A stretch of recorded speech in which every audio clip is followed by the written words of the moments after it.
गुरु नानक। धन गुरु नानक। धन बाबा नंद सिंह जी। जीवन कथा बाबा नंद सिंह जी की। किरपान बेटा कब करनी चाहिए?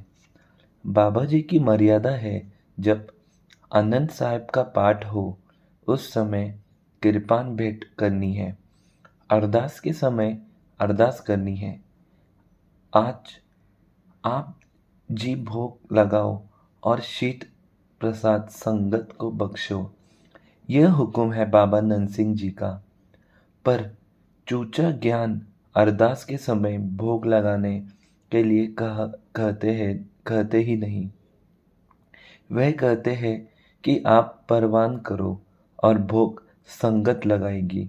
वह कहते हैं कि अपने ग्रहण करना नहीं है, ग्रहण करने को हम जो बैठे हैं, तुमने हाथ नहीं लगाना। और दूसरे वह जब प्रवार कहते हैं तब कृपा भेंटा करते हैं।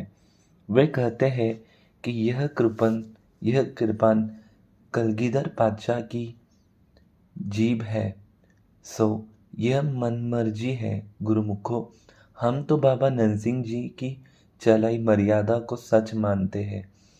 श्री अखंड पाठ साहिब जी के पास नारियल रखते हैं।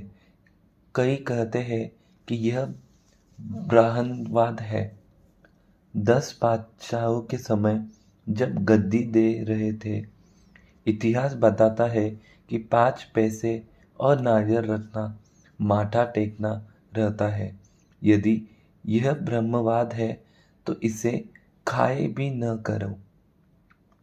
कई कहते हैं कि जोत नहीं जगानी, तो उन्होंने पूछा, भाई जब दिवाली होती है तो तब जोत क्यों जगाते हो? कहते हैं कि उस समय पर छठे पातशाह के आने की खुशी में जगाते हैं। सो कहा, भाई यह आरशों वर्षों के मालिक गुरु ग्रंथ साहब जी घर आते हैं, तो क्या आपका कोई मरा है जो आप खुशी नहीं मनाते? श्री अखंड पाठ साहिब के साथ ही श्री जपजी साहिब का पाठ रखना ज़रूरी है। कई कहते हैं कि जी इस तरह महंगा पड़ता है, फिर बताए यह सस्ता पाठ आपका क्या सावरेगा? मर्यादा के बिना तो दाल सब्जी भी नहीं बनती।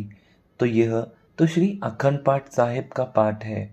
भोग उपरांत श्री जपजी साहब जी का पाठ और शब्द हजारे साहिब जी का पाठ उपरांत आरती अरदास, भोग के शब्द, दूध कटोरे, गड़वे पानी उपरांत हुक्मनामा, यहाँ तक की मर्यादा है जो बाबा जी ने नानकसर के संगियों को हिदायत की है। गुरुद्वारा नानकसर कलेरा में धन गुरु नानक जी की गुरुपुरब जब कार्तिक या मगधर में आती है, तो हर वर्ष पूर्णिमासी से पहले रात नानकसर में रात के सेवा 12 बजे संगत स्नान करती है।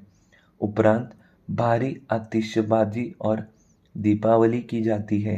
वो समय बहुत सुहाना और देखने योग्य होता है। और दूसरे दिन पूर्णिमासी वाली रात रेनी सबाई कीर्तन होता है। वैसे तो हर पूर्णिमासी की रात रेनी सबाई कीर्तन होता है।